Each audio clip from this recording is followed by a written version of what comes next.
The Lower Danube in Bulgaria, the longest free-flowing river in Europe. Millions of water birds use the Danube to breed, roost and feed. Its waters are not just locally important, it is one of the world's greatest bird migration routes.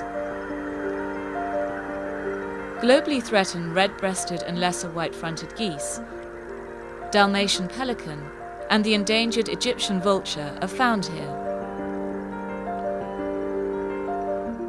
But human activities, such as the drainage of wetlands, seriously affect the ecosystem.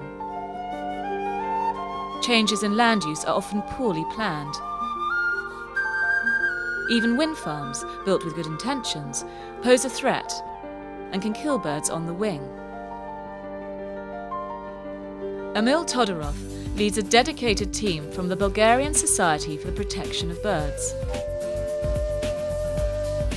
Together, the team have identified 17 important bird areas and achieved their legal protection.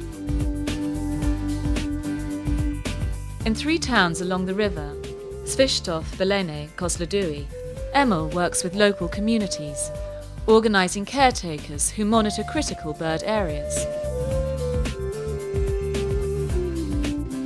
Emil is now expanding the network, recruiting more volunteers and raising awareness of the wildlife in schools. Volunteers are helping the team map how birds use the area. The research will be used to inform conservation and ensure future development is sensitive to wildlife. Working with land use planners and local people, Emil is committed to a future where development does not come at the expense of this important wetland.